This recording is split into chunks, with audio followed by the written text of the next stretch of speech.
amigos, ¿qué tal? ¿Cómo están? Bienvenidos a Noche Sin Tregua, aquí desde Vinomundo, en Brasil de Mora.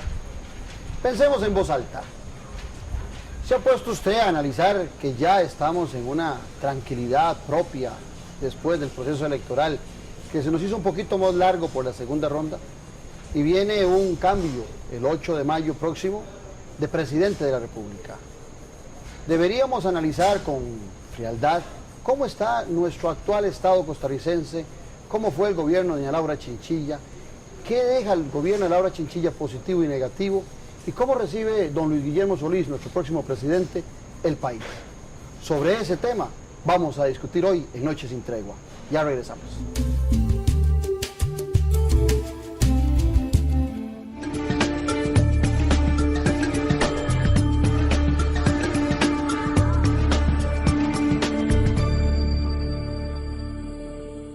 Como les comenté en la introducción del programa, hoy nos vamos a dedicar, muy cercano ya a la toma de posesión de don Luis Guillermo Solís, estamos a 5 o 6 días, a analizar el tema fundamental de cómo va a recibir don Luis Guillermo Solís el gobierno de la República, cómo con este gabinete que ya ha escogido él y cómo con el inventario, entre comillas, que deberá hacer, podrá hacer una gestión que satisfaga a todos los costarricenses.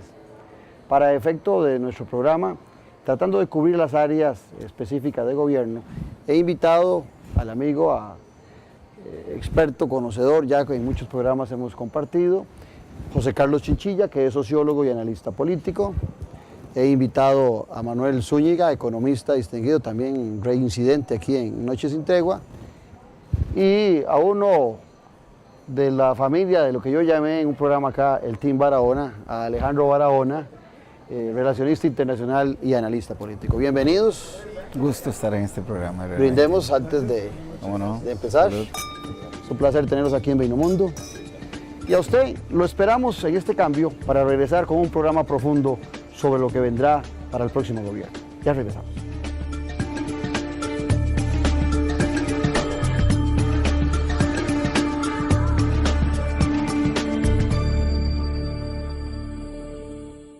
Somos Telecable Empresarial, su aliado en telecomunicaciones y conectividad. Le ofrecemos la red más estable y confiable de Internet por fibra óptica. Enlaces de datos por fibra óptica con capacidades de hasta 10 gigas. Telefonía fija empresarial con paquetes a su medida.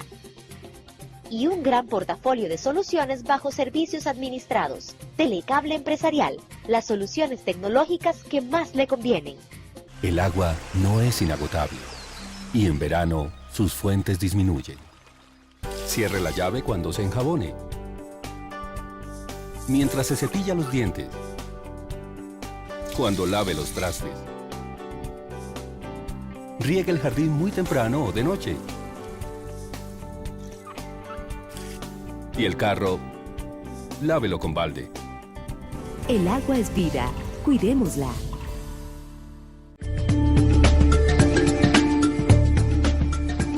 Yo quisiera, Alejandro, que empezáramos hablando del manejo político que tuvo la actual administración Chinchilla después ya de los 4 años.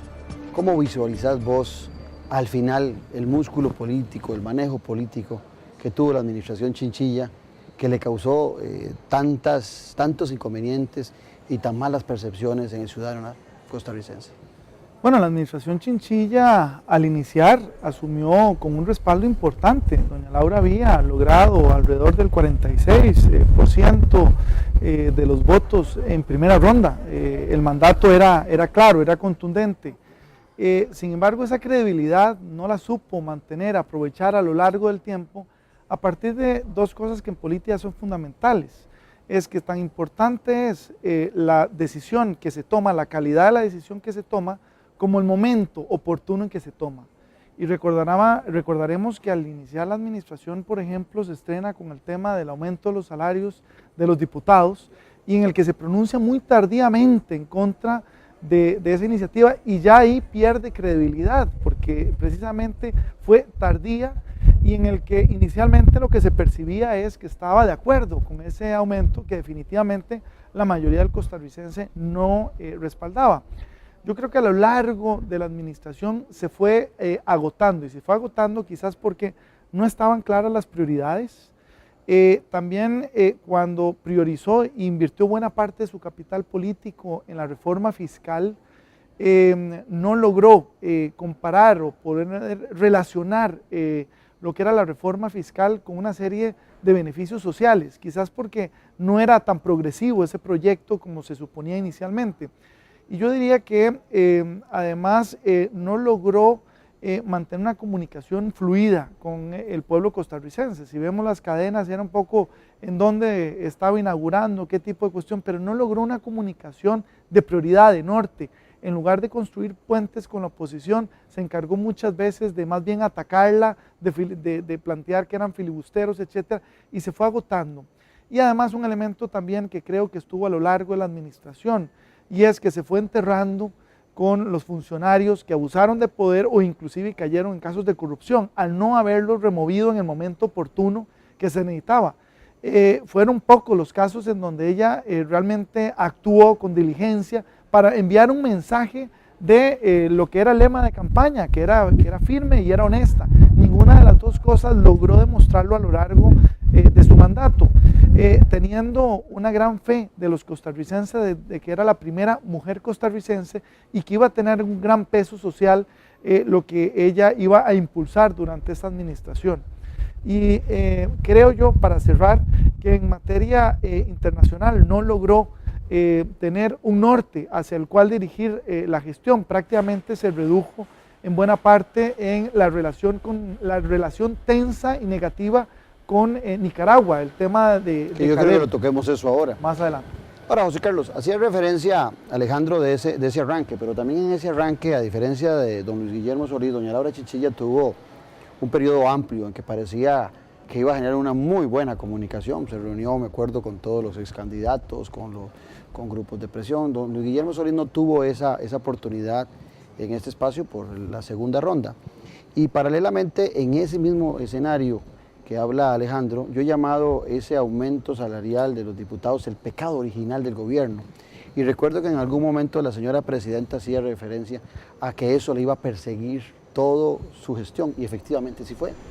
Sí, bueno, ese fue un mal comienzo, ¿verdad? Un mal comienzo por lo que decía Alejandro. La reacción de ella no fue lo suficientemente rápida, pero aún en ese momento yo creo que la gente todavía hacía una buena química con ella. Ella de alguna forma siguió manteniendo durante un tiempo una comunicación directa con la gente, pero conforme fue avanzando el gobierno y empezaron a aflorar dudas, contradicciones, aparentes actos de corrupción, esto llegó a deteriorar significativamente su imagen.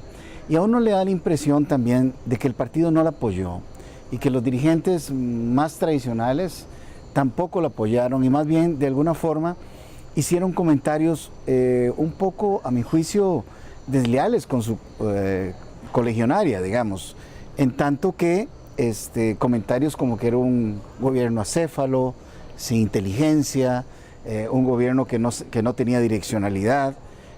Realmente yo creo que agravaron significativamente la imagen, porque si los miembros de su propio partido no lo apoyaban tal y como se hubiera esperado, obviamente eso generó un deterioro significativo de las posibilidades que ella tenía, le generó inseguridad en su capacidad para desarrollar proyectos, concretamente, por ejemplo, en el campo energético, que seguro Manuel se va a referir más adelante, que es una de las trabas centrales para la discusión, junto con un problema estructural en su administración.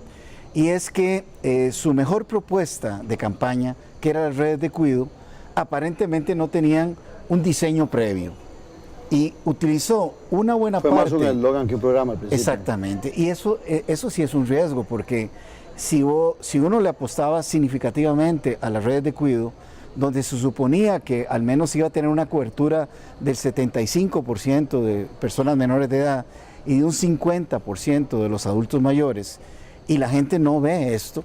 Y es que el problema no era solo el cuidado de los niños, era lo que significaba como oportunidad para las mujeres. Es muy claro en el caso de la elección de doña Laura que las mujeres apostaron por ella. Y apostaron por ella, entre otras cosas, no solo por la identidad, digamos, de género, sino porque le estaba diciendo, miren, yo la voy a liberar a usted de parte de su trabajo de cuidado de los niños y los adultos mayores para que usted tenga la oportunidad de buscar trabajo, de trabajar, de desarrollarse en otras áreas. Y eso no fue cuajando.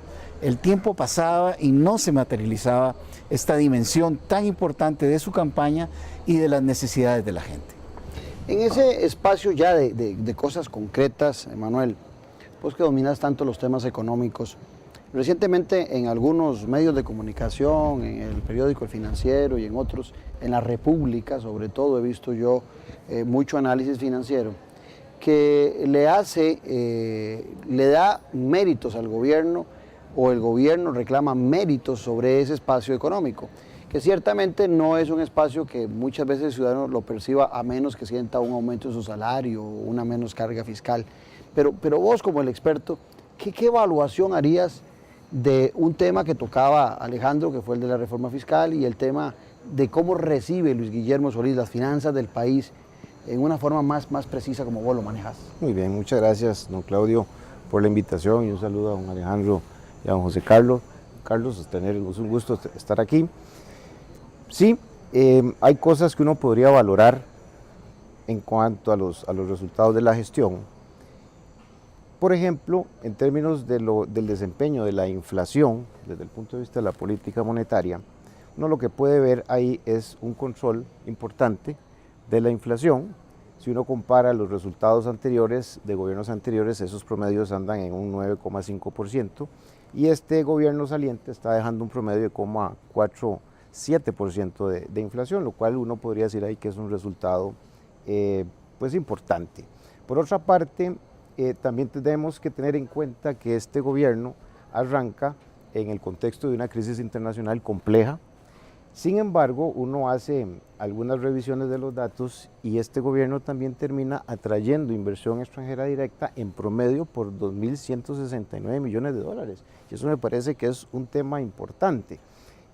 Insisto, aún en el contexto de una crisis internacional. Y por otra parte, las tasas de interés también, si uno ve otros promedios de gobiernos anteriores, esas tasas estaban cerrando, sobre todo la tasa básica pasiva estaba cerrando en un 10%, y sin embargo nosotros estamos observando que este gobierno saliente pues está cerrando con una tasa básica pasiva de un 8% en promedio, no obstante los incrementos que hemos estado observando en las últimas 4 semanas, que ese podría ser otro tema. En la parte fiscal, ahí sí, hay que ver ese tema un poco más con cuidado, porque tal vez es uno de los segmentos del desempeño económico que tal vez no nos ha dado tantas luces, no obstante los esfuerzos que se han hecho. Pero por ejemplo, el gobierno anterior al saliente, prácticamente su déficit fiscal en promedio era de 1 punto a lo largo de sus 4 años, de 1%, y nos está dejando un promedio en el déficit fiscal de 4,8%. Entonces ahí nosotros sentimos un incremento importante.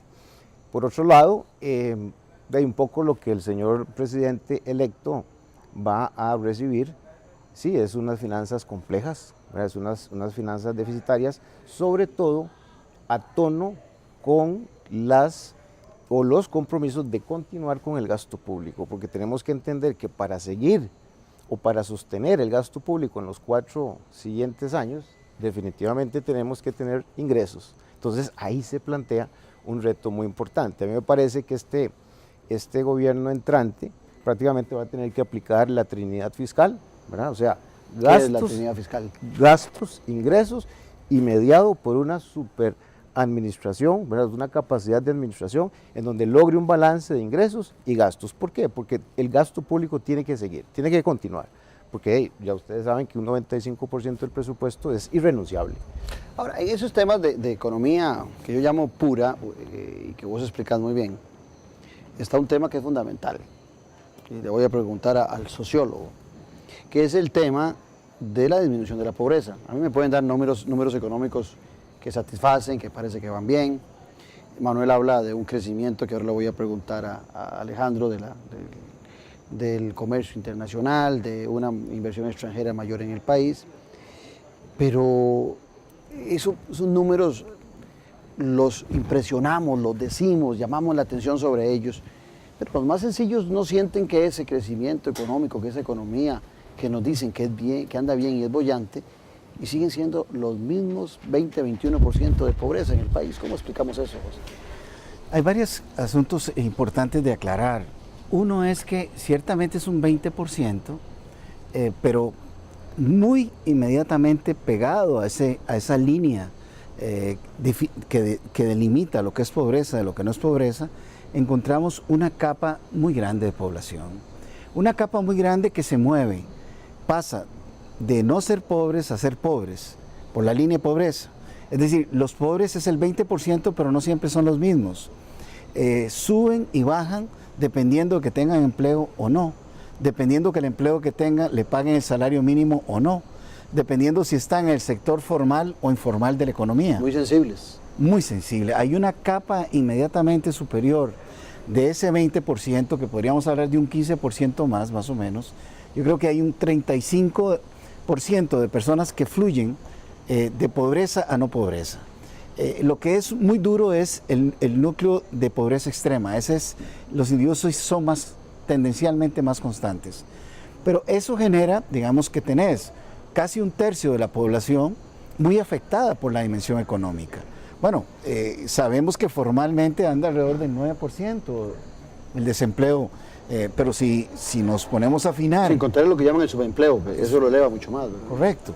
Y la condición del sector informal de la economía, que es lo que más ha crecido, obviamente genera una gran inseguridad. Entonces, paralelo a ello, un sistema de seguridad social, de gastos del Estado, que se lleva una gran cantidad en lo que es burocracia, pero peor aún, hay una subejecución del presupuesto, es decir, del total de millones destinados realmente a asistir, sobre todo a los que están en condición de pobreza extrema, no se ejecuta o se ejecuta deficientemente, con un altísimo costo personal, porque la gente tiene que hacer largas filas, llenar largos papeleos. Tenemos que mejorar eso, digamos. Ahí hay un gran reto para el próximo gobierno. Ahí hay una forma no de reducir la inversión social, sino de mejorar el uso. De invertir mejor. Exactamente. Porque antes de pasar con vos, Alejandro, por lo que decías vos, me surge algo y quiero preguntárselo a Manuel. Tomar decisiones económicas frías sobre los números, esos que vos comentabas, puede significar castigar decisiones políticas que tal vez económicamente no sean lucrativas, pero que son fundamentales para ese escenario que cuenta José Carlos. ¿Cómo hace un economista, cómo hace un gobierno para tomar esas decisiones que son fundamentales para una distribución de riqueza, para empezar a hacer crecer esas capas que están desvalidas en el marco de tanta deficiencia o de tanto problema de déficit fiscal? Así es. Ya que ustedes me lo preguntan, yo haría la siguiente diferenciación.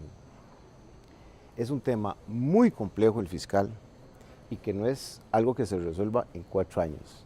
Pero permítanme decirle lo siguiente. A mí me parece que el gobierno entrante, lo digo con todo respeto, tiene que visualizar 3 dimensiones claras a la hora de entrarle al tema fiscal.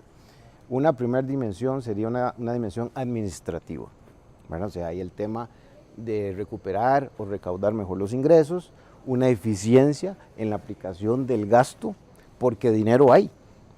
O sea, la pobreza, un poco el tema de la pobreza, ese piso se mantiene precisamente no por falta de dinero, sino porque pareciera que la aplicación, la ejecución de esos recursos no es la mejor. Sí, el sistema que hemos desarrollado ha funcionado, sí, de apertura, ha generado recursos, pero se están acumulando en un lado. Correcto. Y los flacos siguen siendo los mismos. Exacto, y siempre en esa línea de esa primera dimensión administrativa, probablemente imponerse metas de recaudación anuales o semestrales, ¿verdad?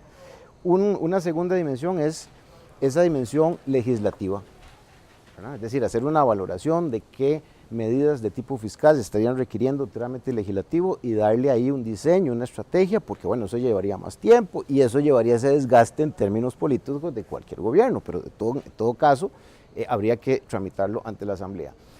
Y aunado a las dos anteriores dimensiones, una tercera dimensión que me parece vital. Y ojalá este gobierno entrante pudiera razonar sobre lo siguiente. Si bien no podemos hacer todo lo que queremos en materia fiscal en 4 años, sí me parece que podría trabajarse en esta tercera dimensión en fundamentar las bases para una política fiscal de Estado, que yo por lo menos entendería que no va a llevarse a cabo en su totalidad en los próximos 4 años, pero sí para un gobierno entrante. Visión de largo plazo. Claro, más bien como en una especie de relevo, o sea, que este gobierno le permita, ¿verdad? Le coloque, le transmita una serie de ya cosas hechas en materia de política fiscal de Estado al siguiente gobierno. Entonces, insisto, yo le entraría al tema fiscal en esas 3 dimensiones, una administrativa, una legislativa y otra que estas dos, las sintetice y logre fundamentar política fiscal de Estado. Eso me parece importante.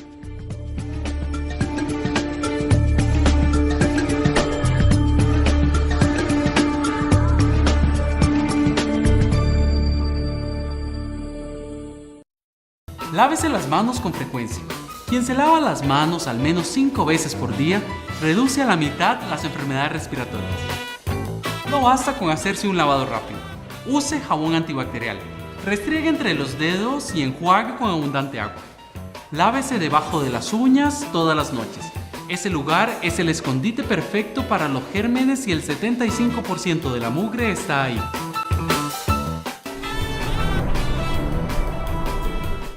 El agua no es inagotable y en verano sus fuentes disminuyen. Cierre la llave cuando se enjabone, mientras se cepilla los dientes, cuando lave los trastes. Riegue el jardín muy temprano o de noche. Y el carro, lávelo con balde. El agua es vida. Cuidémosla. Por ese miércoles que costó tanto madrugar, por aquel desastre que nadie esperaba limpiar, por las horas extra después del trabajo, o simplemente por ser la última en ir a dormir, usted merece el mejor crédito, Creditón Popular. Para disfrutar las vacaciones o cumplir sus propósitos de año nuevo, solicite su préstamo hoy mismo. Llámenos al 2202-2020 en cualquier parte del país. Obvio, con el Banco Popular. Promotor nacional de la Copa Mundial Femenina Sub-17 de la FIFA Costa Rica 2014.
Vinomundo es un lugar creado para fomentar y cultivar la cultura del vino. Nuestra gastronomía se define como fusión mediterránea. Esta gastronomía va acompañada con la experiencia del chef Rodrigo Salazar. Es un sitio único en el país, el cual posee la infraestructura que asemeja la arquitectura clásica europea, la cual nos transporta a un mundo vinícola. Cuenta con varios ambientes para disfrutar, en los cuales cada momento será único. Además del restaurante, Vinomundo cuenta con 2 cavas, Los Secretos y Las Historias, además de un salón de eventos. Vinomundo, donde el vino se toma con el alma. Para más información puede llamar al teléfono 2249-4715.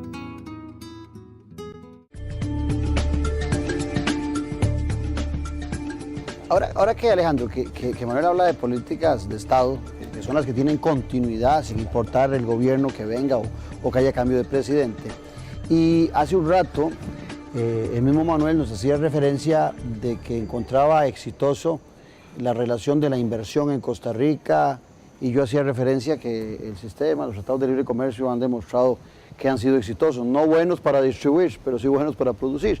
Te pregunto, ¿no ha sido el éxito en COMEX dado por la continuidad de una ministra como Anabel González, que creo que hay que reconocerle que ha sido una buena ministra, y donde también ha habido una continuidad de políticas no entre dos gobiernos liberacionistas, sino que viene desde hace bastante tiempo, inclusive en gobiernos no liberacionistas como el de Miguel Ángel Rodríguez y el de don Abel Pacheco? ¿No sería eso lo que nos ha faltado en otros campos? Antes de responderte la pregunta, déjame articular un par de ideas que hemos ido expresando para facilidad también de quienes nos ven y nos escuchan. En este momento podríamos decir que la administración de doña Laura Chinchilla en materia económica tuvo resultados bastante aceptables, aunque entrega un país con un déficit fiscal más alto del que lo recibió. Digamos que en materia económica no es tanto el cuestionamiento, más allá de la reforma fiscal que no se continuó por problemas, vamos a decir, de trámite legislativo. Pero en materia social, creo que quedó debiendo muchísimo. Y creo que este país descansa en buena parte en su política social. De hecho, su paz depende de precisamente el desarrollo social. ¿Y por qué es esto? Tendremos que plantear que ha habido un divorcio, porque pareciera que entonces la política económica se está entendiendo solamente en términos productivos.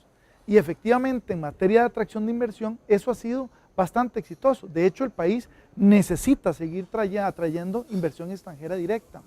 Lo que pasa es que aquí también hay otro elemento muy importante, y es que mientras se hace eso tenemos que también no descuidar nuestro mercado interno. O sea, aquellos emprendimientos locales que de alguna manera han estado sin mayor apoyo de parte no solo del Estado, sino que no han recibido el combustible, el octanaje que necesita para realmente lograr desarrollarse, y eso generar los empleos, con lo cual en buena parte pudiera también atenderse esa limitación. Y entonces nos planteamos en términos del modelo de desarrollo la necesidad de reconciliar, vamos a decir, esas dos. Siempre se ha hablado de que una buena política social depende de una buena política económica. Bueno, eso creo yo que es el principal reto que tiene la próxima administración. No ver por un lado el tema del Consejo Económico y por el otro el Consejo Social. Esto debe articularse. Son consustanciales. Deben de ser consustanciales y no pueden verse aisladas, tienen que conjuntarse. Creo que en términos de los emprendimientos locales, el tema de banca de desarrollo es absolutamente imprescindible si realmente se quieren dar condiciones, porque no se trata nada más de decirle al costarricense emprenda, es darle las herramientas para que pueda emprender. Y digamos que más específicamente en términos de lo que planteabas, efectivamente en materia de política comercial, no solamente ha habido doña Anabel como esa cabeza del equipo que actualmente está, sino que es un equipo que se ha ido conformando, yo diría, en los últimos 12 años. Y vemos cómo dentro de ese equipo hay figuras que están en diferentes instituciones. CINDE, por ejemplo, es una. Por el otro lado también hemos visto cómo los equipos de negociación internacional han estado en algún momento presididos por y es un mismo equipo, más allá de cuál partido político está en gobierno, es un equipo que se acompaña. Y eso permite, más allá de la continuidad de equipo, el emitir lo que estábamos hablando ahora, políticas de Estado, que trasciendan una administración y se mantengan a lo largo del tiempo. Yo creo que este país, ese modelo de desarrollo, no ha logrado definir las políticas de mediano, no de largo plazo, de mediano plazo que pudieran entonces articularse independientemente del equipo. Ojalá pudiéramos entender que a la par de esto es necesario conformar e ir profesionalizando los equipos, que era la pregunta que planteamos. En ese mismo espacio, José Carlos, que habla Alejandro, yo soy de la tesis de que el costarricense, vamos a ver si me explico bien, es agradecido. No le pide a los políticos que hagan un canal interoceánico, no le están pidiendo un edificio de 100 pisos, no le piden ni siquiera el metro, pero sí le piden un buen servicio de transporte. porque el costarricense se acostumbró por mucho tiempo, desde los años 40 en adelante, a políticas incrementales, que cada gobierno le aportaba al siguiente algo en mejoría. Digo esto porque independientemente en aquella época del bipartidismo, hasta el año 80, parecía que habían diferencias entre un partido y otro, pero había una columna vertebral que se respetaba, como pasa en Chile, ¿verdad? En Chile puede ser que haya una tonalidad cuando está un partido más social o cuando está otro más económico, pero se respeta un modelo que ha sido exitoso en buena parte. En los años 80 nosotros rompemos esas políticas incrementales y entramos en una crisis económica que nos evita seguir en un crecimiento. Yo digo que desde entonces, desde el punto de vista social, hemos vivido de la renta, de lo que otros gobiernos hicieron, pero viendo los números económicos, pareciera que esa renta, si no tenemos cuidado, no nos va a alcanzar para más allá de lo que hemos vivido hasta el día de hoy. ¿Cuál es tu percepción alrededor de eso? Totalmente de acuerdo, digamos. La forma de ejercicio del poder en Costa Rica cambia a partir de la crisis de 1980-82. Bueno, hay una presencia muy fuerte del Fondo Monetario Internacional que redefine el área de las finanzas del Estado. Bueno, vienen los programas de ajuste estructural con el Banco Mundial y eso generó una heterogeneidad estructural muy fuerte. Es decir, se desarrolla con mucho éxito todo lo que es la economía de exportación, es una parte exitosísima, pero a la vez se generó un gran deterioro de la producción local y eso tiene un impacto sobre la vida del pequeño y mediano productor, fundamentalmente el productor del campo, aunque también del productor urbano con destino al mercado local. Sociológicamente, digamos, esto tiene un impacto muy fuerte porque pasamos de una ideología y de una que era consistente con la vida material a una ideología que pierde consistencia con la vida material. Es decir, el pequeño productor de antes que tenía algún nivel de exceso económico deja de tenerlo y sigue siendo ideológicamente igual que antes, pero empieza a sentir la presión de que ya no hay Consejo Nacional de Producción, que no hay precios de sustentación, y esto que es muy económico termina siendo tremendamente social, porque viene un relativo empobrecimiento, un deterioro de las clases medias del pasado, y por supuesto también de los sectores económicos más desventajosos de esta sociedad. Y ahí el tejido social se modifica y empieza la posibilidad de que la gente deje de creer en la política tradicional y en los políticos tradicionales, porque muy bien lo decías, estábamos acostumbrados a un cierto clientelismo, es decir, llegase quien llegase, en un momento le tocaba a unos y en otro momento le tocaba a otros. El problema es que pasa uno, pasa otro y ya no le llega a ninguno. Evidentemente esto dentro de un proceso de concentración de la riqueza muy fuerte y de un proceso, a mi juicio, digamos, muy inequitativo de acumulación de los sectores más desventajosos. Datos que están muy claros en el Estado de la Nación y que se ve en los deciles, digamos, mayores y menores. A partir de ahí, digamos, yo creo que se debilita el marco ideológico y político, digamos, a partir del cual es creíble el discurso de la clase política tradicional.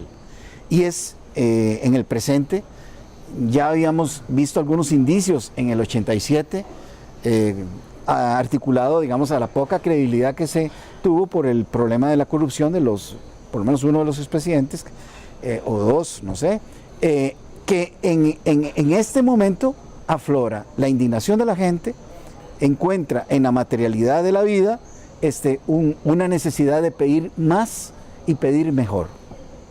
En ese tema también de buscar a lo interno, hacer reaccionar nuestra economía y no depender tanto de lo que el mundo globalizado nos enfoca en economía.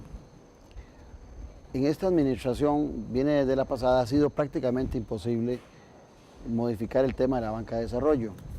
Abrimos los bancos y se nos olvidó que los bancos públicos tenían una función social y los pusimos a competir y han competido muy bien y nos abren los sábados y los domingos, pero el tema de la banca de desarrollo, donde estaba muy comprometido nuestra banca estatal, prácticamente quedó abandonado. Eso también provoca en las pymes un gran deterioro o una gran falencia para poderse desarrollar. Te hago la pregunta, Manuel, por este lado, después de esa exposición.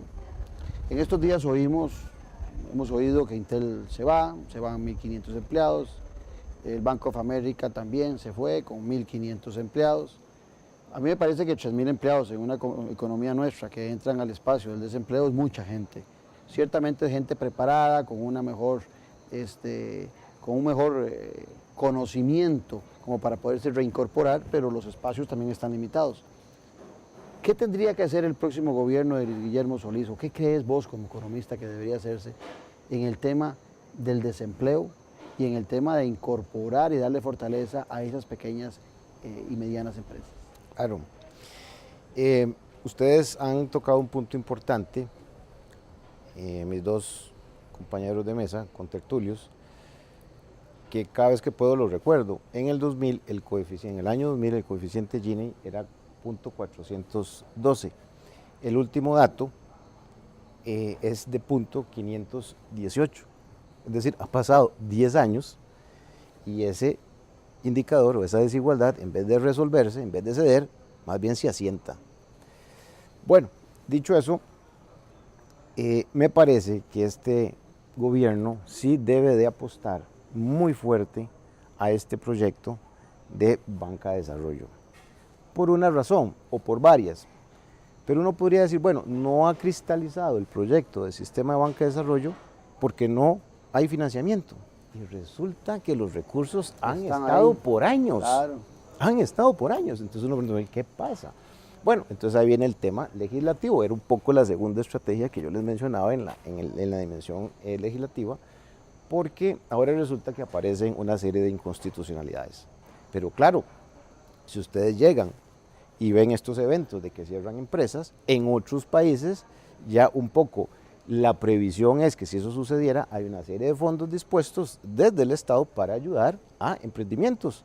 Pero ahora resulta que estos eventos nos roban el mandado, porque ahora sí, no hay recursos. O sea, si a esta gente le pudiéramos impulsar en nuevos emprendimientos, dada su salida de estas dos compañías, uno diría, ok, muy bien, enfrentamos el problema y dinamizamos el mercado interno, pero ahora resulta que no tenemos el proyecto que nos podría habilitar esa vía. Ahora bien, otro punto es que hay sectores sociales que están esperando ese proyecto. Es decir, yo vi, por ejemplo, las manifestaciones en la Asamblea Legislativa de todas estas familias esperanzadas en el proyecto a fin de año, que uno decía, esto es de que salga, pero ahora resulta que no, va a entrar en otro limbo, porque ya hay un gobierno, una Asamblea Legislativa saliente que lo cuestiona, y ahora vendrá otra que probablemente le haga otras observaciones. Entonces uno dice, bueno, ¿cuánto se va a volver a quedar este proyecto en ascuas cuando la gente lo está necesitando ya? Y eso es un tema que a mí me parece, insisto, urgente, porque esa es una forma de entrarle a dinamizar el mercado interno. ¿Y por qué enfatizo en este proyecto? Porque la otra parte del cuento es que la tasa, por ejemplo, la tasa básica pasiva en las últimas 3 semanas ha venido evolucionando de 6.45 a 6.50, 6.60 y la más reciente es 6.70. Es decir, pareciera que va en una escalada, y es de esperar la escalada precisamente por el tema fiscal, de no le queda más a las autoridades que irse a financiar al mercado interno, y eso presiona las tasas al alza. Entonces, ahí es donde uno dice, bueno, uno de los retos en esta materia del mercado interno es, en un escenario de tasas crecientes, cómo ayudarle a esos emprendimientos, porque tienen que ser tasas diferenciadas. Entonces, mi punto es que sí, que debería de apostar a un esquema como este de banca de desarrollo, a ese proyecto, para de ahí darle luz, ¿verdad? Darle salida, hacerle las correcciones que hayan que hacerla, pero poner eso en práctica cuanto antes, porque vuelvo a insistir, si es que a mí me dijeran que eso no ha salido por falta de recursos, uno dice, bueno, ni modo, está desfinanciado, pero es que ahí están los recursos. Entonces, digo, está lo más importante. Y entonces, si nosotros ponemos en práctica eso, este indicador, esta desigualdad, esta gestión o este enfrentamiento a la pobreza, me parece que tendría un mejor resultado. Por supuesto, insisto, son cosas que no son de un día para otro, pero de ahí las acciones hay que emprenderlas ya.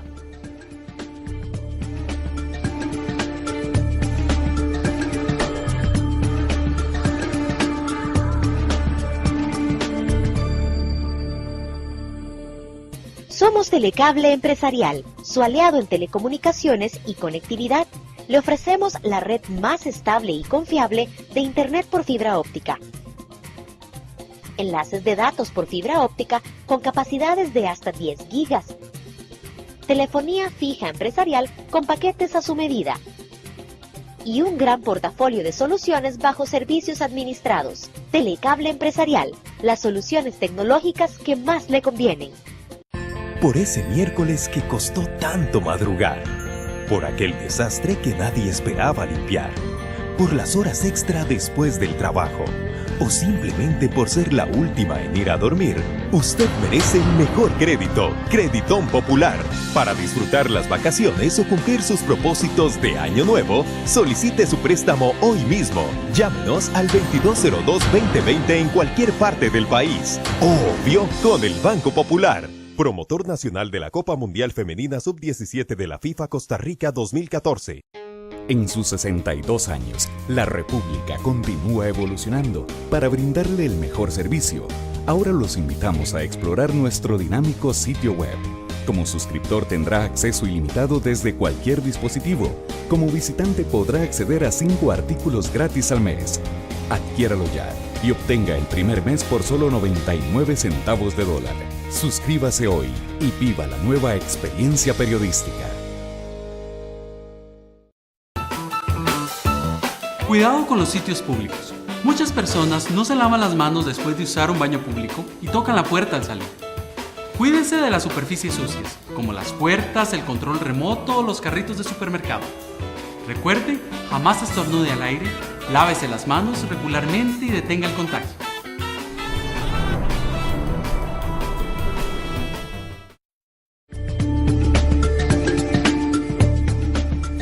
Experto en relaciones internacionales y no quisiera que ese tema se nos quedara por fuera, porque ese también es otro de los pecados originales de la actual administración que se generan alrededor de la isla Calero. Y también el hecho de que pareciera que en el tema de las relaciones internacionales, no de comercio exterior, nosotros nos quedamos muy pegados en el tema de Centroamérica. ¿Qué imaginas vos con un presidente que es experto en temas internacionales? ¿Qué imaginas vos en ese espacio de las relaciones internacionales de un país que debería tener, siempre lo he dicho, como su ejército, un extraordinario cuerpo diplomático? Te voy a responder la pregunta, pero déjame sumarle tres cosas que me parecen muy importantes. Al tema de banca de desarrollo, yo creo que hay que darle un trato preferencial. Y ya existe una ley, no recuerdo en este momento el número de ley, tenemos muchas, que le permite a aquellas pequeñas empresas que están así inscritas en el MEIC tener una prioridad en la contratación en el sector público, ¿verdad? Bueno, eso no se está aplicando actualmente. Esa es una.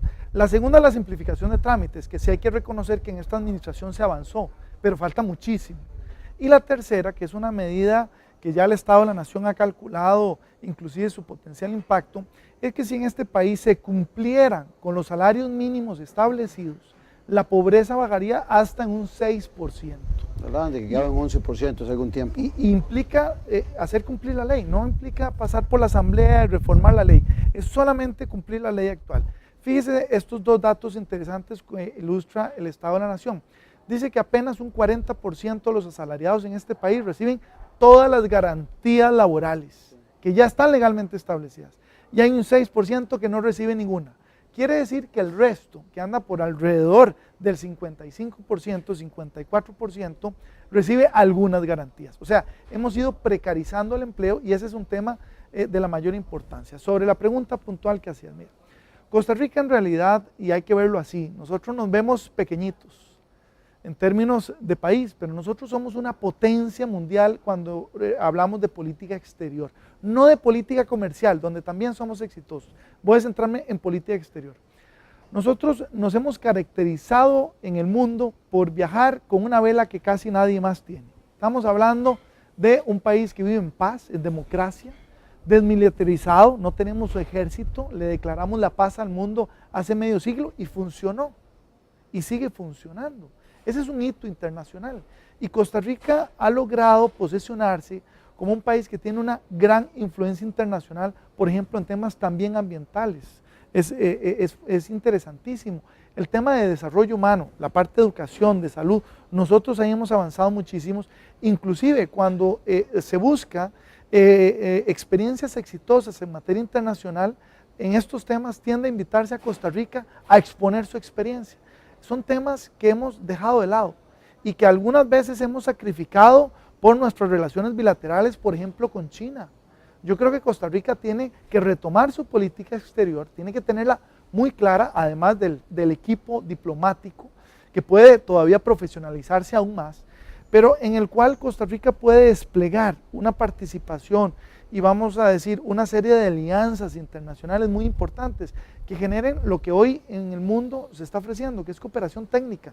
Ya no es la cooperación no reembolsable, no, ahora es cooperación técnica. Costa Rica en ese sentido, por ejemplo, debería buscar cooperación, por ejemplo, con Brasil. Yo lo he manifestado en varias ocasiones en materia agrícola. Brasil es una potencia en ese tema. Brasil ha avanzado muchísimo en la reducción de pobreza, por ejemplo. ¿Por qué no tener nosotros también cooperación técnica de aquellas experiencias que han sido exitosas?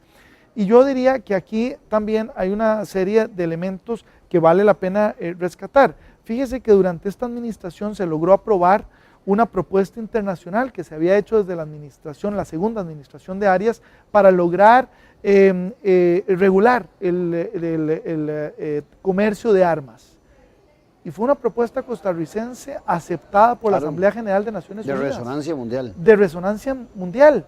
Y yo creo que eso nos debe de hacer pensar sobre el potencial que tiene Costa Rica para influir en la agenda internacional.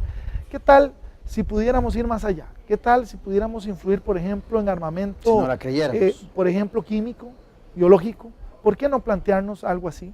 ¿Por qué no plantearnos también el tema de la educación, de ya no solo llegar, por ejemplo, a plantearnos una base de secundaria, sino ir mucho más allá, con una secundaria completa, inclusive técnica, como pareciera que el país está retomando?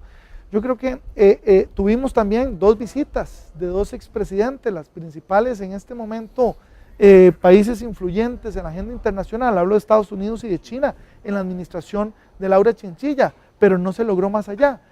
Don Luis Guillermo va a heredar la presidencia del CELAC. Costa Rica no ha aprovechado hasta ahora, me imagino que doña Laura así se lo está dejando planteado Luis Guillermo para que lo logre aprovechar. Y planteas algo muy importante. Luis Guillermo Solís tiene una amplia experiencia en materia internacional. Yo creo que las condiciones están dadas para que efectivamente pueda retomar ese tema, pueda potencializarlo y, por qué no plantearlo, pueda agruparse a Centroamérica, que es una región que está dividida. En general, América Latina está dividida en 2 grandes bloques. Yo creo que Luis Guillermo Solís, con la visión y la experiencia que tiene, podría plantearse efectivamente, y el liderazgo, perdón, que también ha demostrado, plantearse lograr influir en la agenda no solamente regional, sino hemisférica. Resulta que a Napoleón, siendo emperador, se cansa el pueblo y lo mandan fuera a una isla, lo destierran. Después, dándose cuenta de que había ingobernabilidad, se lo vuelven a traer a Francia y le dan 100 días para que haga las cosas bien hechas. De ahí viene la idea de los 100 días. Resulta que no las hace bien, entonces lo destierran definitivamente a una isla nuevamente. ¿Cómo visualizás vos esos 100 días que se cumplirían el 8 de agosto o a mediados de agosto se cumpliría esos 100 días de Luis Guillermo Solís? Que digo que no, que en 30 días tenía que reaccionar, pero no, pensemos en 100 días. ¿Cómo los visualizás? ¿Qué debería hacer? ¿Qué va a criticar la gente a los 100 días si no encuentra un panorama diferente? Bueno, yo creo que lo primero que va a hacer él es un estado de la situación. Y lo que debe hacer inmediatamente es informarle a la gente cuál es el estado de la situación. Eso se puede llevar 1 o 2 meses. El primer mensaje es con quién es su gabinete, que tiene que ser un gabinete, digámoslo, políticamente fresco, intelectualmente muy capacitado, ¿verdad? Y de alguna manera eso va a ser un elemento orientador. La gente va a reaccionar primero con asombro de lo que puede encontrar don Luis Guillermo. Le va a dar un tiempo a don Luis Guillermo de empezar a planear cuáles son las respuestas inmediatas. Pero, por ejemplo, en infraestructura tiene que dar mensajes muy claros. La Caja Costarricense del Seguro Social tiene que dar mensajes muy claros. Creo que esos 2 aspectos, digamos, van a ser centrales, junto con, más ahora por lo que está ocurriendo, con la atracción de recursos de inversión extranjera.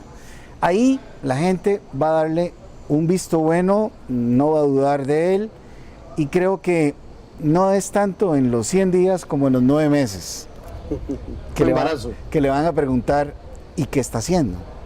Y creo que ahí es donde tiene que tener respuestas muy concretas. En 3 meses no veo. ¿Qué te imaginas vos en esos 100 días en el área económica? Muy bien, yo me imaginaría 2 cosas muy concretas.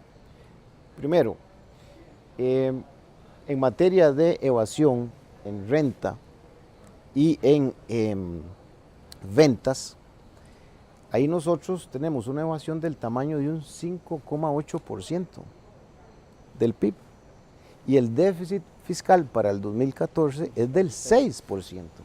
Casi que ahí está, en principio, resolver el tema del déficit fiscal sin pasar por la Asamblea. Por eso decía un poco la Trinidad fiscal, ¿verdad?, que la cruce una muy buena gestión administrativa. Así que yo veo que por ahí el próximo gobierno debería estar haciendo algunas acciones concretas, anunciar algunas concretas para ver cómo le entraría a ese tema. En el entendido de que tampoco probablemente logre resolverlo del todo, pero que nos arrime por lo menos unos 3,5 puntos de esos 5,8.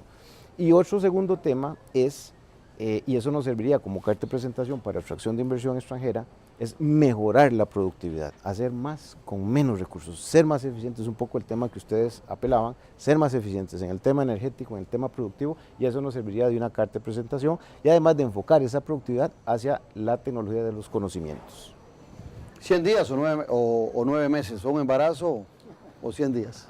Bueno, yo creo que va a haber una expectativa del pueblo costarricense en los primeros 100 días, sin embargo es limitado lo que pueda resolver. Creo que coincido sobre no solamente las designaciones del equipo y lo que estos comiencen a hacer, sino quizás también, y aquí viene un elemento muy importante, es el haberse sentado en términos de una agenda de diálogo nacional, ya no solo con los partidos políticos representados en la Asamblea Legislativa, sino con los distintos sectores.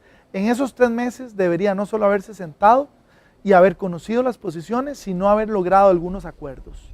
En eso yo creo que si el país ve que están logrando poner de acuerdo al país en términos de metas comunes en los diferentes sectores, va a cumplir con las expectativas, más allá de lo que se pueda aprobar en la Asamblea, porque cada una de las fracciones que va a llegar lleva sus propios intereses. Entonces va a ser necesario poder trascender esos intereses partidarios, inclusive de subfracciones, y poder entonces plantear realmente que el país tiene metas comunes, tiene temas puntuales en cada uno de los sectores y una división muy concreta entre lo que tiene que hacer el Estado y lo que tienen que hacer las diferentes organizaciones de la sociedad civil, porque lo que tiene que estar claro es que un gobierno no va a resolver toda la situación tal como la entendemos, va a articular, va a plantear nortes, pero en general todos los sectores tienen que trabajar por buscar esos objetivos y esas metas comunes. Yo sí creo que a los 100 días tendremos un panorama, un espacio para saber cómo va a gobernar y cuál va a ser el estilo de Guillermo Solís.